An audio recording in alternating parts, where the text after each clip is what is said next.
Good morning, everybody. Thank you for joining me on this Sunday morning. A little bit rushed this morning. You'll see my hair's nice and greasy. That's because the school sent my children not only home to be homeschooled, but home with knits. So that was a great little family ritual to begin our time together with. Things continue to be pretty, I was going to say crazy, but actually just unknown.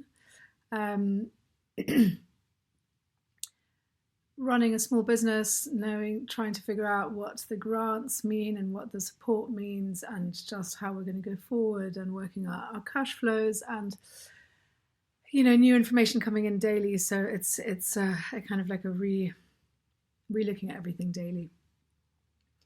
So very much having to practice what I'm preaching. So I can vouch for some of these things. I can also admit that I'm not doing as many as I could or would like to. But, there's always time that we now have on our hands.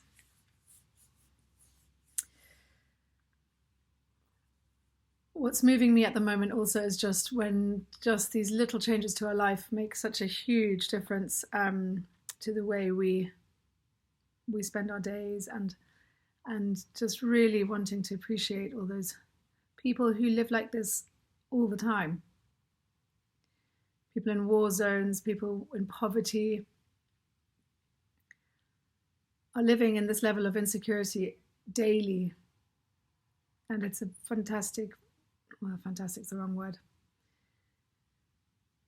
It's a potent reminder to us how privileged we are in first world nations. So today we're talking about moving from empathy to compassion. And I'm going to do a meditation to begin with you, a slightly different one today, which is one that I was taught by teachers of mine who are neuroscientists, but also very much involved in spiritual work with the Dalai Lama and a number of other strains of teachers, both from India and Hawaii, American Indian. So they've got a really broad understanding of all these practices. And this meditation was one that they gave to us. And it's called Magical. And it is, I'll go through it as we meditate. So let's close our eyes. Take a deep breath. Sigh out. Deep breath in, big sigh out. One more.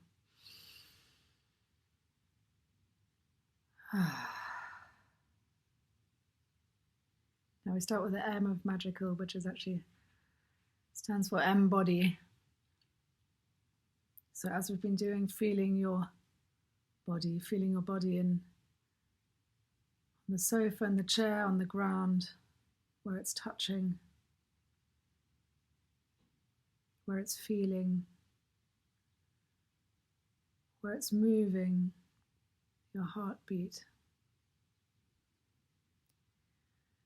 Feeling your breath in your lungs, moving in and out.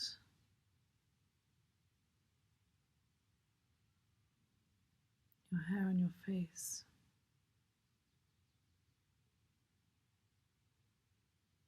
Feeling your home.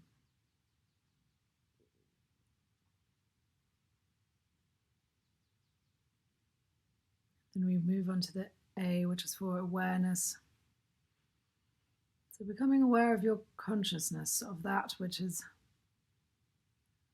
observing.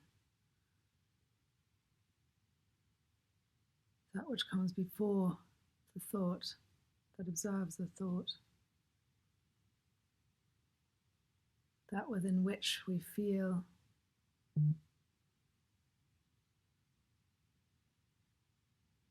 That within which our emotions live.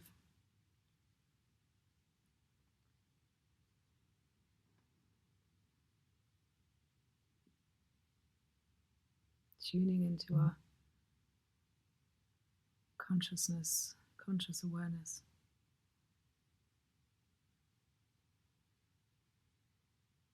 And then the G is for gratitude. So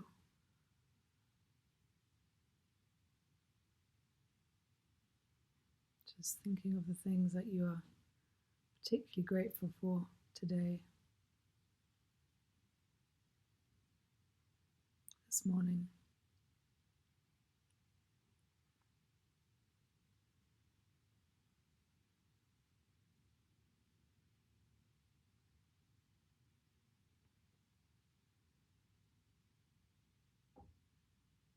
And then moving on to the I, which is for intention. What is your intention for the day to day? How do you choose to be, or what do you choose to do or achieve? Setting your context, your structure for the day to come.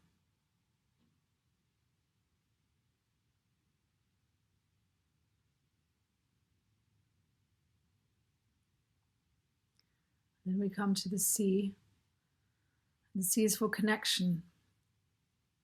When you think about all the people who have taught you to bring you where you are now,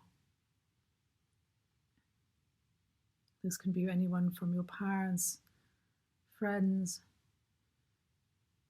teachers, leaders, enemies even.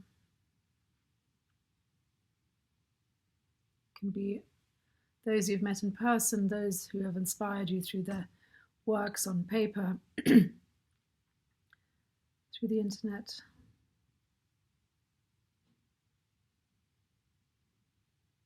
And imagining also all of their teachers and that huge network of knowledge and experience that has brought you to this moment. And feeling supported by them all.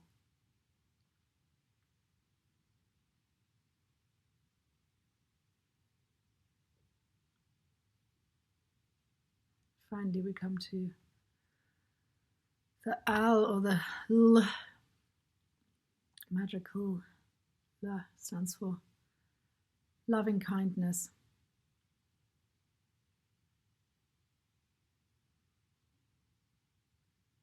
Sitting in loving kindness, wishing every being on this planet well. May all beings be happy.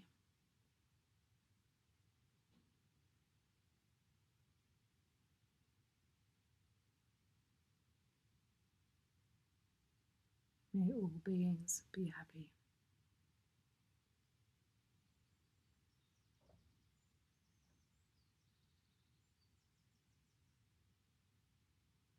May all beings be happy.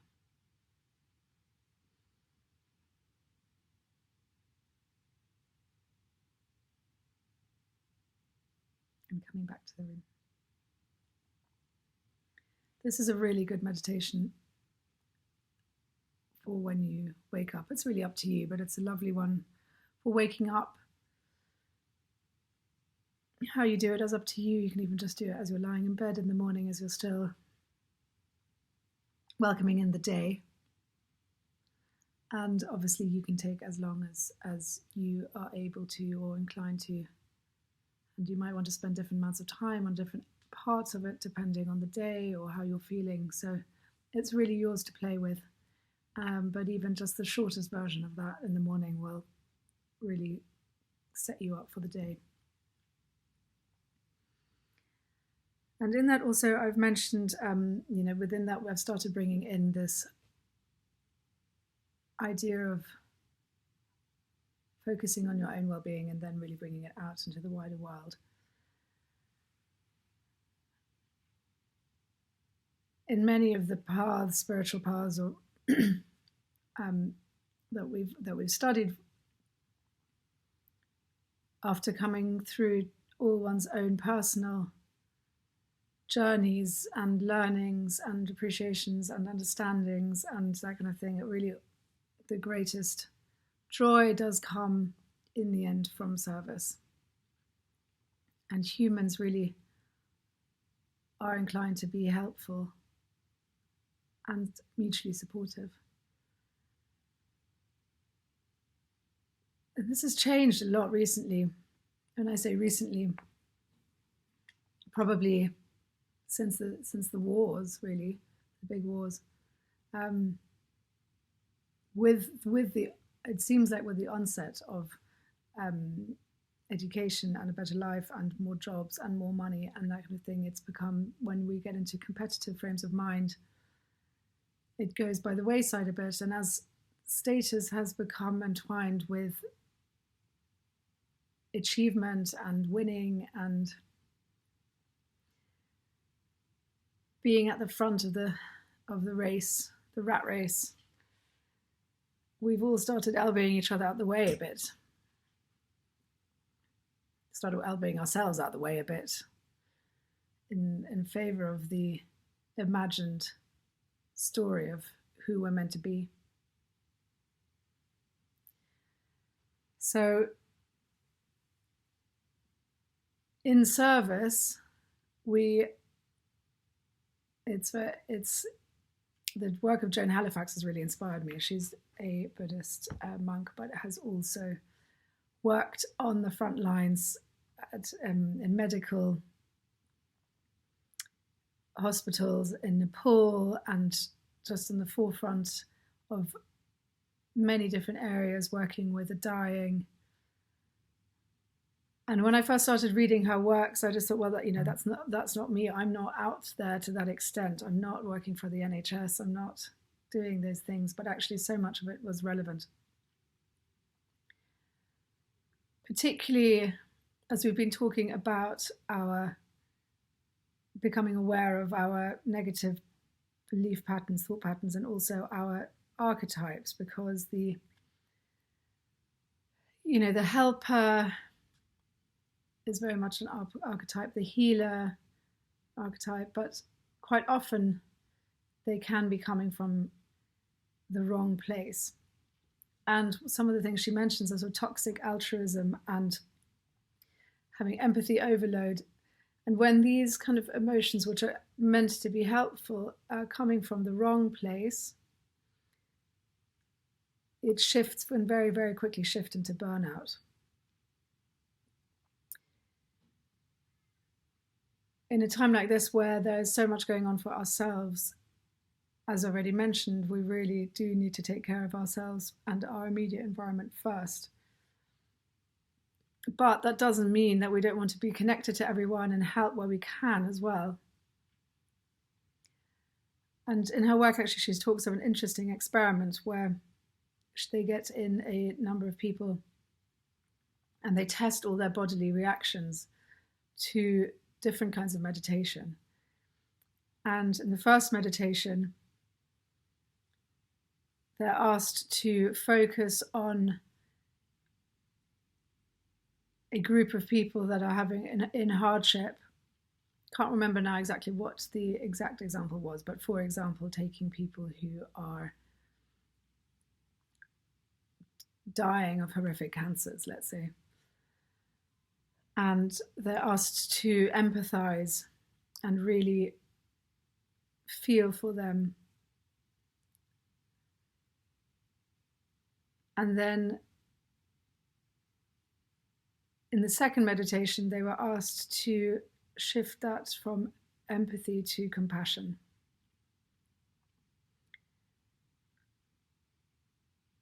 And compassion is different in the sense that you're feeling for, you're sending your heart out to those people. Whereas empathy, you are literally stepping into their shoes.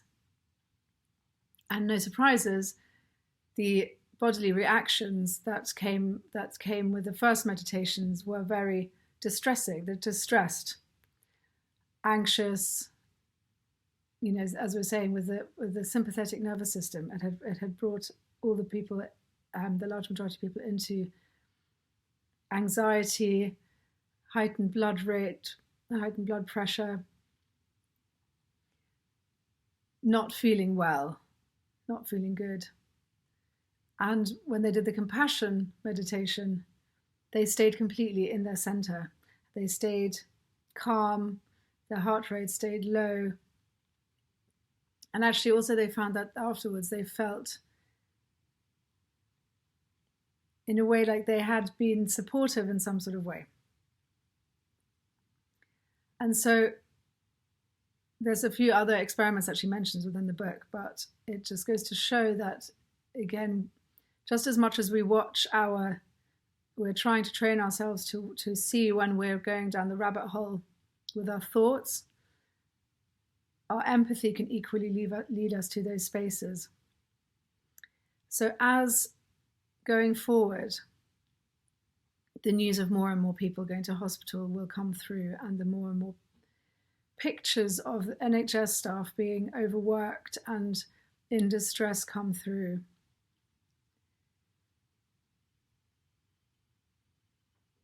We should really try, as we don't just want to limit our media because of its effect on us, but also where we want to be in support of those people who are working, who are ill, we really should make sure that we're coming from a place of compassion rather than empathy.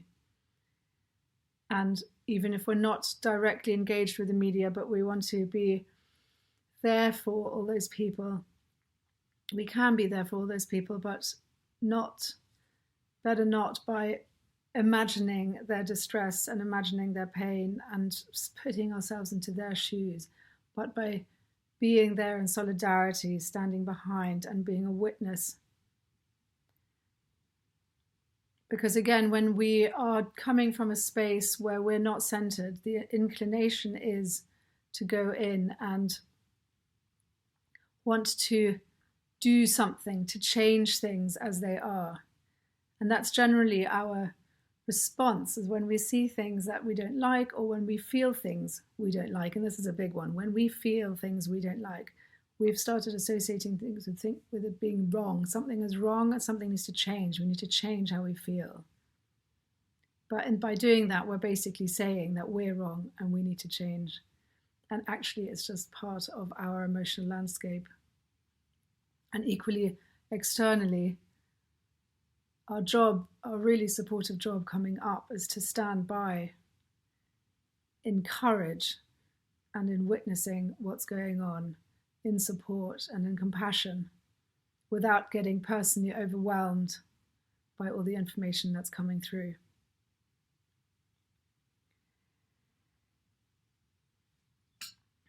So how to also feel like we have got agency,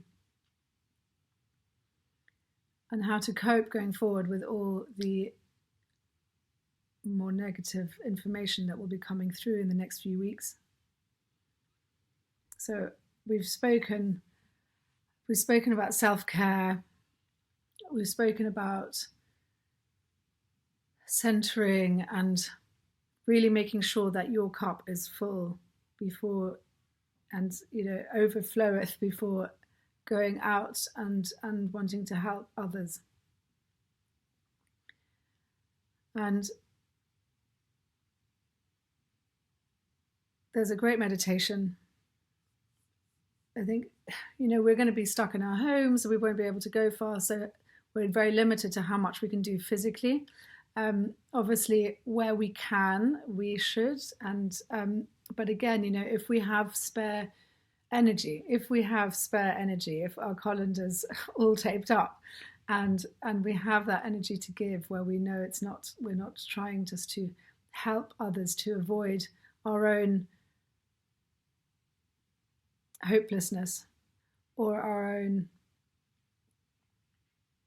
fear. When we are in a place of being centered and balanced, then by all means be supportive in the community, put yourself online, bring entertainment and love and laughter, support where you can to those who are suffering. but also one to do if you're feeling just at home and more internal and really just taking care of your family and unable to reach out in any other ways, or at this point uninclined. A great meditation is called Tong Len, and I will put up resources for this as well. And it's a very famous Buddhist meditation that they've written whole books about, but it's in support of transmuting energy. And so the meditation itself really works by picking, whether it's for yourself or as a group of people a larger group. So again, whether it's for the NHS staff, whether it's for the people who are sick, whether it's for the elderly at home feeling insecure and lonely. Pick a group or pick something also in yourself, whether it's your own fear, whether it's the fear of your friends and family, whatever it is that you want to be in support of, pick that. And it's really very simple as you keep your eyes closed and really feel into your heart space. And every time you breathe in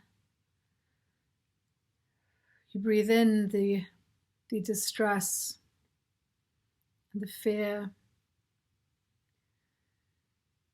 You breathe in the worry, the anxiety, the pain. And then you breathe out comfort and love.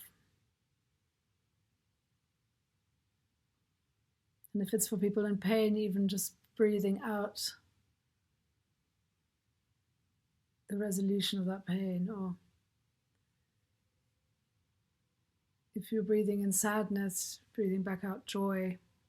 If you're breathing in for people, if you're breathing for people without any water, then imagining you're breathing out water. If you're breathing, whatever it is that this group of people needs, for animals, safety.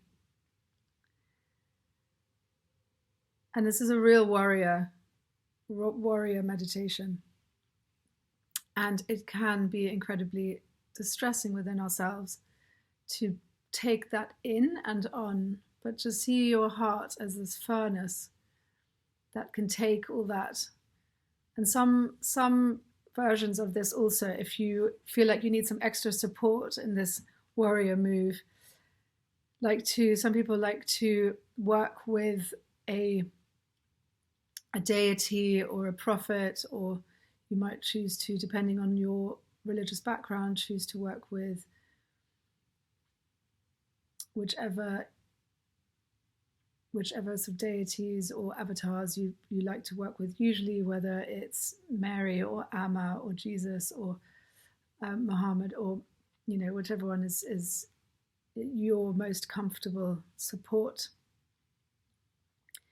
And you can imagine that god, goddess in your heart space or just behind, helping all that energy, negative energy, come in and transmuting that before sending it back out through your heart.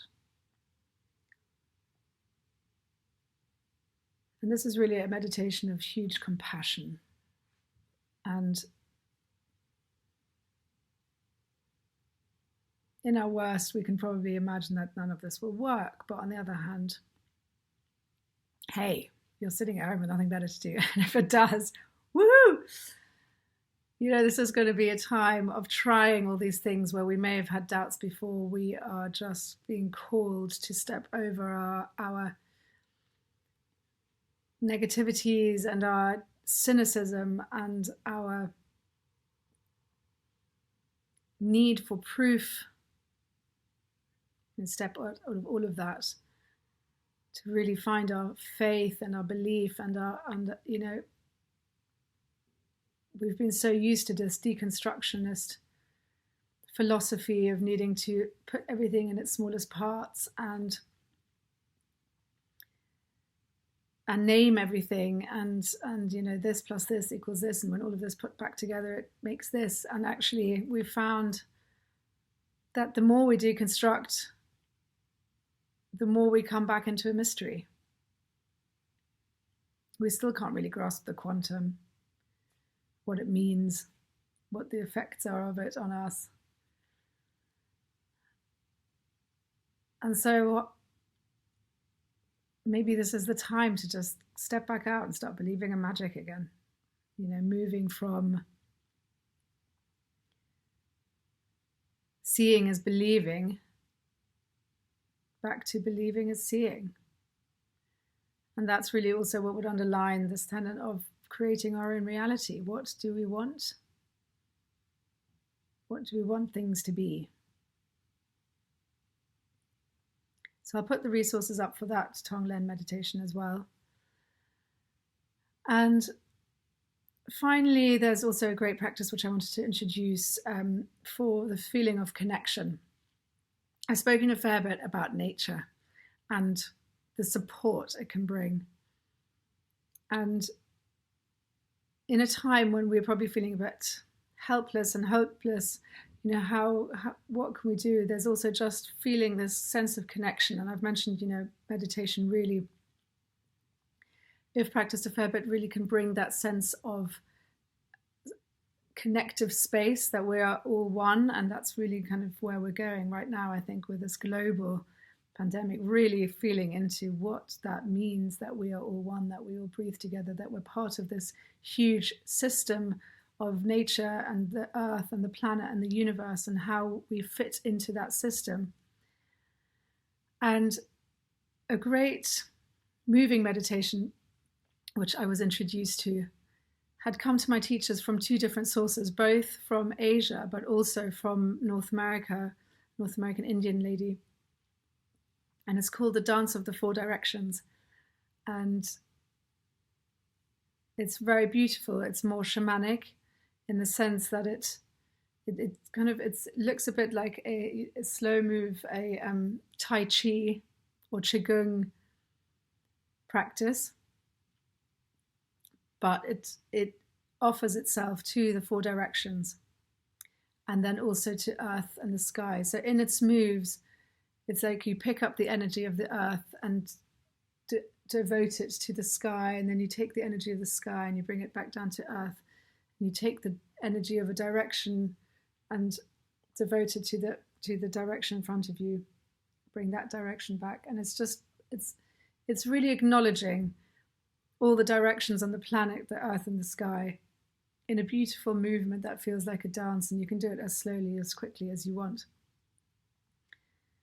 And when you're in many shamanic practices across the world, the four directions are key. And when you are meeting these four directions, they all have different energies.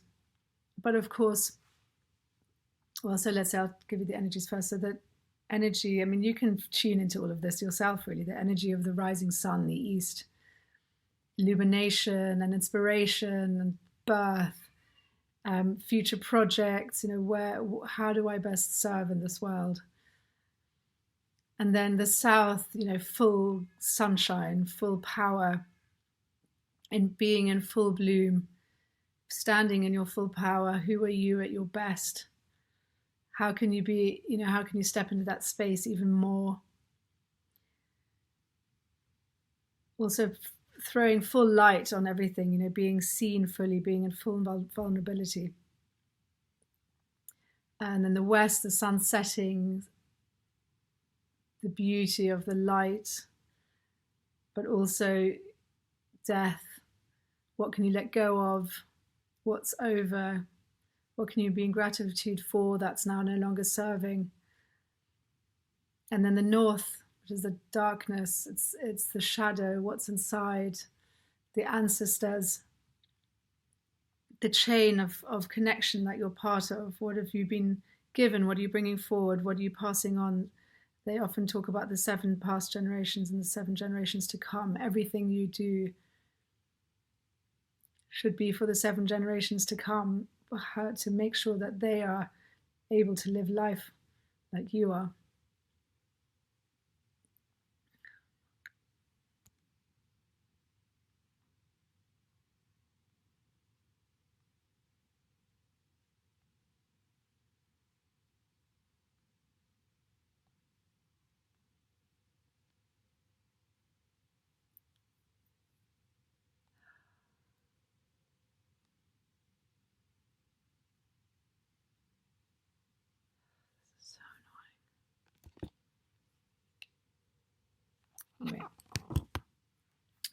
So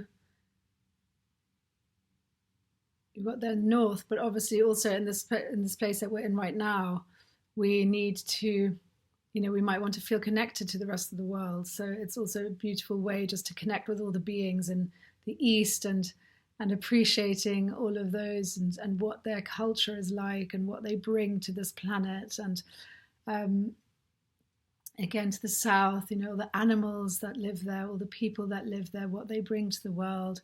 For example, for me, I always see with the East, this. For joining me on a Sunday morning. So, Oliver rushes. Yeah, so, when I look to the East, I see the impeccability and the art and the finesse and the craftsmanship. And when I feel of the South, I think of all the music and the dancing and the liveliness and the laughter. And when I think of the West, I sort of think of the pioneering and the pioneering spirit and the adventurer. And the North, just this ability of survival and hunkering down and again the sort of great spirit of living in extremes. And obviously also just been watching Planet Earth again, which is so brilliant. And just really appreciating all the beings, all the animals and all the plants and the beauty that comes from all those places. So it's a beautiful, beautiful practice just to bring, then the earth, Mother Earth, our home, to really honor the earth and the sky, the mystery, the grace. It's just a beautiful dance to bring all of those things together in a way that is sort of devotional, without being connected, totally non-secular. So it's a really beautiful practice for all of us. So these are just a few introductions of things that we can do in our own four walls to feel both connected and actively